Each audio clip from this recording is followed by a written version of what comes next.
Hi, welcome to the dynamics tutorials. So we're going to be looking at another problem now with equations of motion and normal and tangential coordinates, and this will also be a kinetics problem. So we're going to look at force and acceleration. So we have a remote control car that's going up an incline.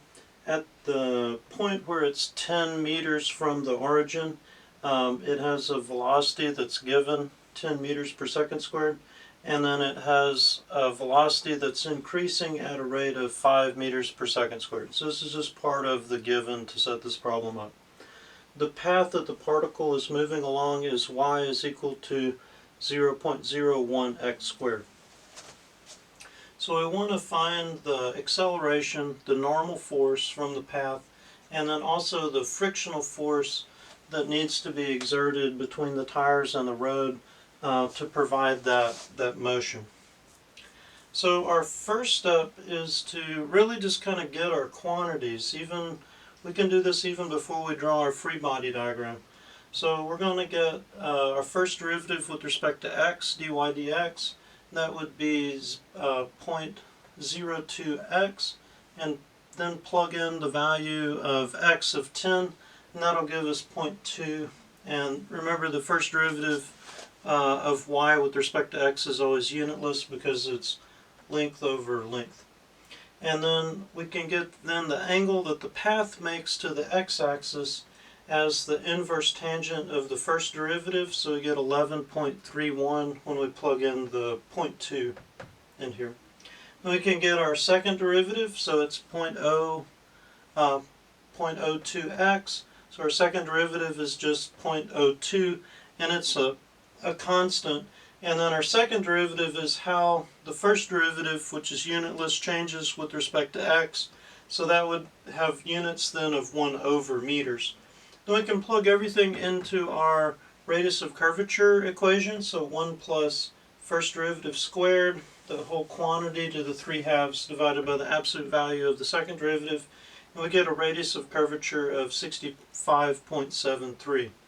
Now our next step is to do our free body diagram, but we're going to have to work out our coordinates. So let's imagine that we're here at point A. The x and y are fairly straightforward. So there's x and then there's y. But we also need to do the tangential and normal. So tangential, let me switch to a different color, is just going in the direction of the path. So tangential is just going to go in that direction. Normal is going to go perpendicular to this in towards the radius of curvature. So there's our normal direction. The path is at that angle of theta degrees, so we could put in our theta there. Now let's draw our free body diagram. So we've got our car here just reduced to a particle. We have our x and our y axis. There's our tangential, and then there's our normal axis. Notice that we've got that angle theta between the tangential and the x-axis. Now let's look at our forces. So we've got the weight of the car, because this motion is assuming that it's in the vertical plane. So the weight of the car is the 10 kilograms times 9.81 meters per second squared. We have the tractive force due to friction between the wheels and the path, so that's Fa. It's going along the tangential direction because that's the direction that the path is going at that point. Then we have our normal force that's going perpendicular to the path. So we have NA down here.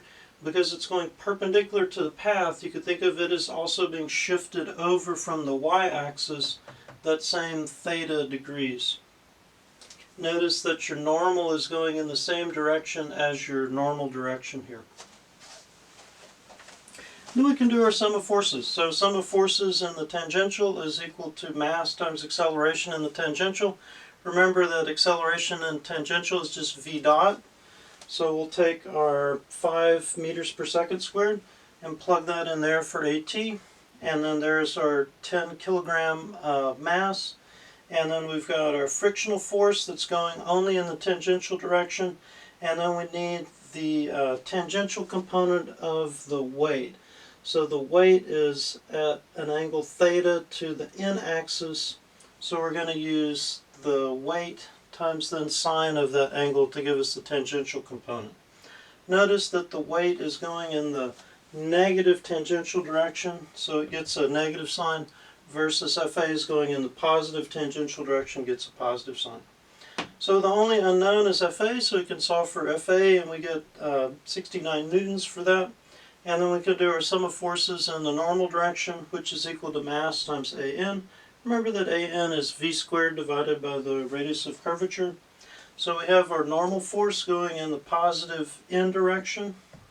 And then we have our cosine, normal component of the weight going in the negative of the normal direction. That's equal to the mass times the velocity squared divided by the radius of curvature that we just calculated. And then we can solve for the normal force. Thanks for watching.